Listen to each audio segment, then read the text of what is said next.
Hello and welcome again to this edition of Phi TV. I'm your host, Brad Swanson. We are coming to you from across the street of the Florida Legislature during the 2022 Florida Legislative Session. We are joined by our friend, Representative Kristen Arrington. Welcome back to the program. Thank you for having me. All right, so you gave me a little teaser. We're talking hydrilla. It's that carpety looking weed that grows in lakes.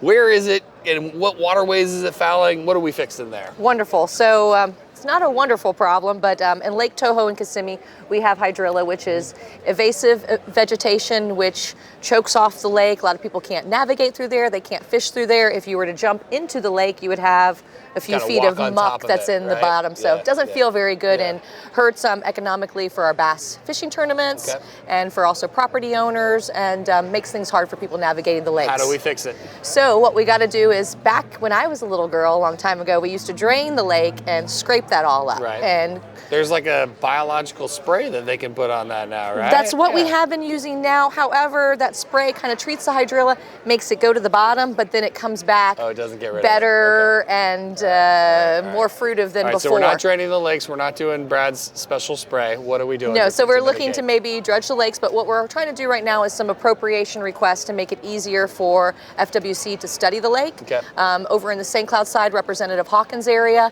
they can't even get into the lake to do treatment for it. And then over in my area, we're going to look at some studies to see what the best way to do this is, because as we just discussed, it's been a reoccurring problem. We need to look at long-term solutions. Okay, very important. Okay, what else are you working on? This year, I'm also working on legislation that I worked on last session, and it's to help our students know the career and technical pathways available to them. Right, you talked to us about this last time. They tell them about the college systems and the universities, but you want them to also learn about vocational, career and technical pathways, right? apprenticeship and internship availability to them. Also, students in my area, a lot of them speak Spanish. This would require for the information to be presented to them in a language that they understand.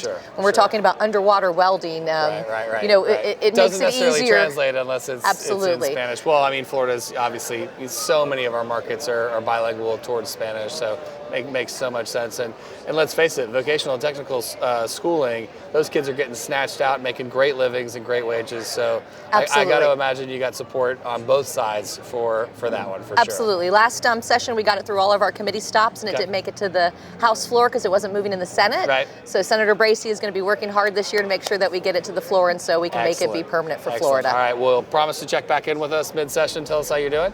Absolutely, I would enjoy that. Kristen, thanks for coming on. Thanks, I enjoy it as always. That's all the time we have for this episode of Phi TV. For more great interviews like this one, make sure you hit us up on our social media feed. And for now, thanks for tuning in.